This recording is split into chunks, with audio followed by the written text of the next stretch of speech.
नमस्कार, जनतंत्र टीवी देख रहे हैं आप। आपके साथ मैं हूं संतोष कंगवार। बुलेटिन की शुरुआत करेंगे। चमोली में 7 फरवरी को ऋषिगंगा में आई विकराल आपदा ने न जाने कितने परिवारों को अपनी जद में ले लिया। किसी के परिवार का चिराग बुझ गया तो किसी की मांग का सिंदूर उजड़ गया, किसी की रोजी रोटी का सहारा टूट गया तो किसी का अपना बिछड़ गया। लेकिन ऐसे परिवारों की मदद के लिए एनटीपीसी की खास पहल दिखाते एक रिपोर्ट के जरिए।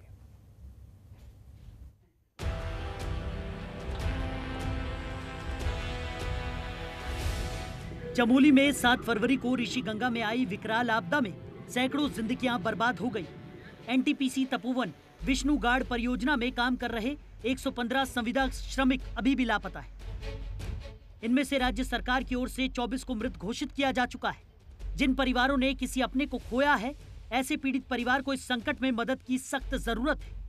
आज भी कई ऐसे घर हैं जहां हर पल लोगों को इंतजार है कि उनका अपना वापस लौट कर आएगा, लेकिन कई ऐसे परिवार हैं जिनको सहारा देने वाला कोई नहीं है। ऐसे परिवारों की मदद के लिए एनटीपीसी आगे बढ़कर सामने आई है। जिंदगी में कभी एक पहाड़ तो चढ़ा नहीं, लेकिन शायद ये इन लोगों की उम्मीद है, इनकी हिम्मत है और एनटीपीसी की इंस्पिरेशन है, इनकरेजमेंट है जो शायद यहाँ तक खींच के ले आई। हम लोग अभी बहुत ऊपर हैं, सी लेवल से बहुत ऊपर हैं और ऑलमोस्ट फुटहिल्स ऑफ शिवालिक पे। The families are really bereaved। So माएँ हैं जो रो रही हैं, आंसू नहीं सूख रहे उनके। पिताजी हैं, वेट कर रहे हैं, बेटा वापस आएगा। एनटीपीसी ने आपदा में अपनों को खो चुके परिवारों की मदद के लिए 2 महिला ऑफिसर्स को जिम्मेदारी सौंपी है, जो उन परिवारों से मिलकर उनका दुख जान रही है और उनकी हर संभव मदद कर रही है। एनटीपीसी की ओर से तैनात की गई ये 2 महिला ऑफिसर्स पथरीले रास्तों में चलकर पैदल पीड़ित परिवारों के घर पर पहुंचकर उनका हालचाल जान रही है। महिला अफसर्स अब तक 19 प्रभावित संविदा कर्मी परिवारों से मुलाकात कर चुकी है। इन परिवारों की समस्याओं को जानने के साथ ही वो उन्हें हर संभव मदद का आश्वासन भी दे रही है। एनटीपीसी की हमारी टीम ये किमाड़ा गांव आई हुई है। ये गांव मोटरेबल रोड से करीब 5.5 किलोमीटर की दूरी पर है।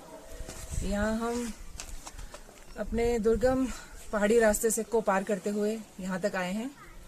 यहाँ आने का मुख्य उद्देश्य उन परिवारों से मिलना है जिनके परिवार के सदस्य ये अभी फ्लैश फ्लड्स में आई बाढ़ में अभी तक मिले नहीं हैं। परिवार को उनका अभी कुछ पता नहीं लगा है।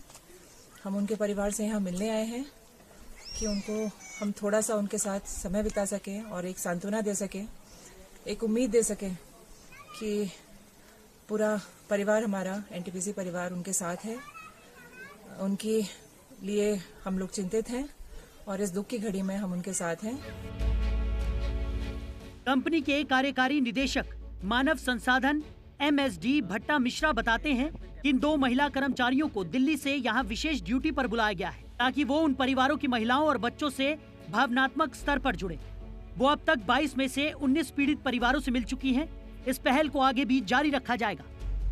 2 अपने लेडी ऑफिसर्स को जो काउंसलिंग में सम रखते हैं अपना, they have the capacity to work as a professional counsellor, हम लोग उनको दिल्ली से बुला कर लाए हैं।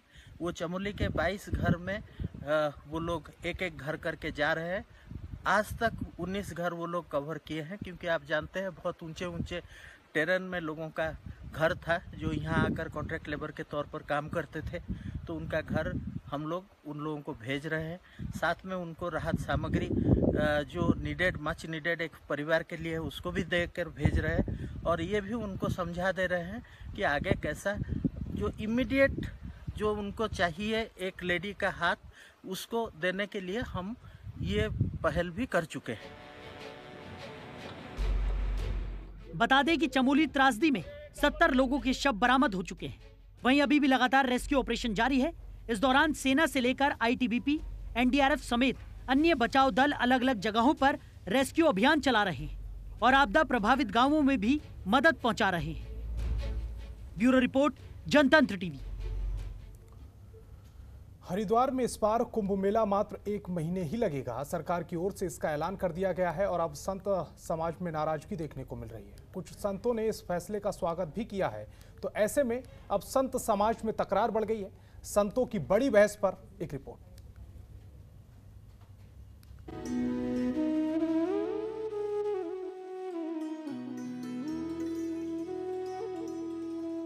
कोरोना महामारी के चलते हरिद्वार में आयोजित होने वाला कुंभ मेला इस बार केवल 28 दिन का होगा।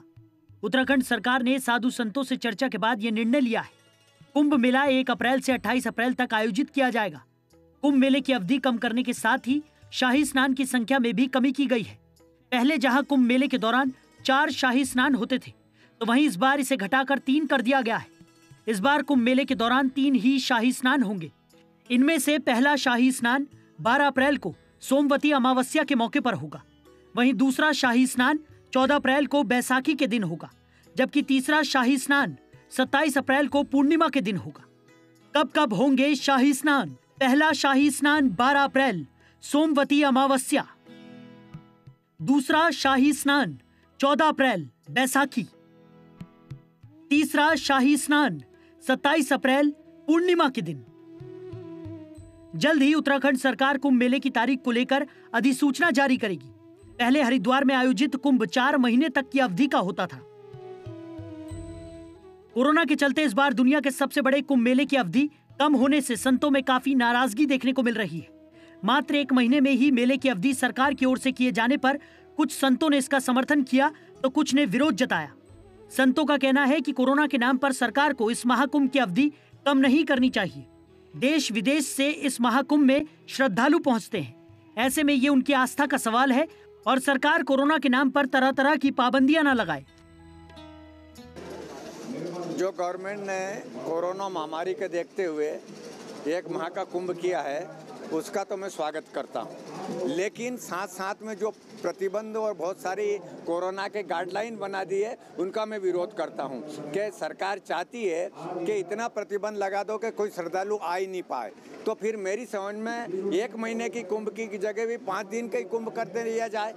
क्योंकि जब कुंभ ही नहीं, श्रद्धालु नहीं आएंगे, भक्त लोग नहीं आएंगे, तो कुंभ कैसा?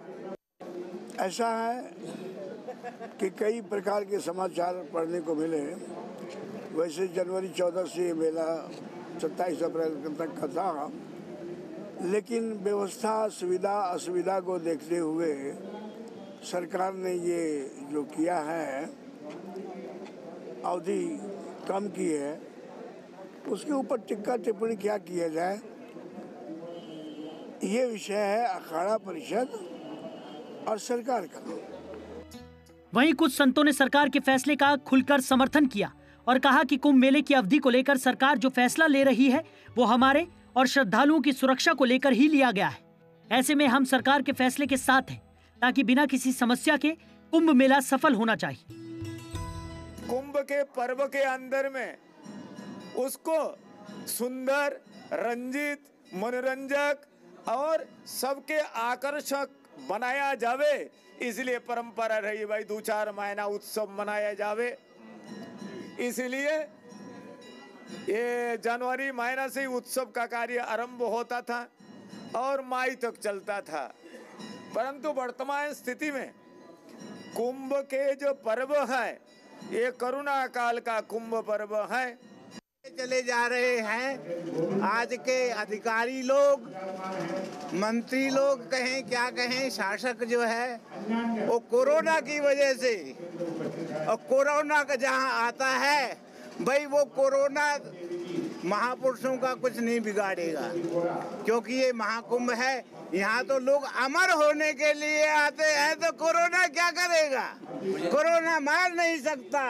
ये हरिद्वार पतित पावनी भगवती भागीरथी गंगा, ये तो जो है पापियों को तारती है।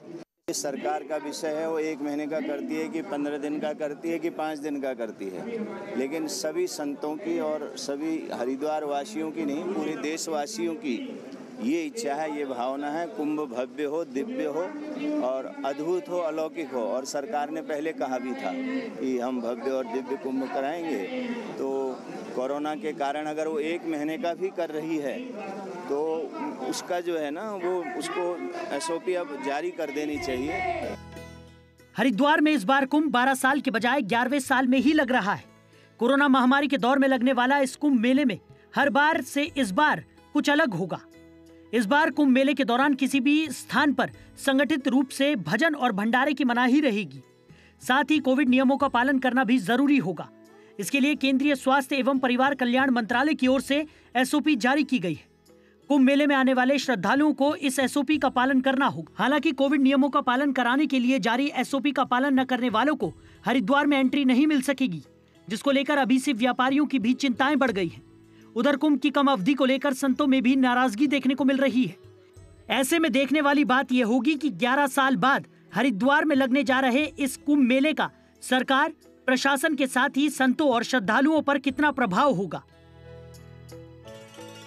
हरिद्वार से नरेश तोमर की रिपोर्ट, जनतंत्र टीवी। खबरों के निष्पक्ष विश्लेषण के लिए सब्सक्राइब करें Jantantra TV and press the bell icon. Never miss any update.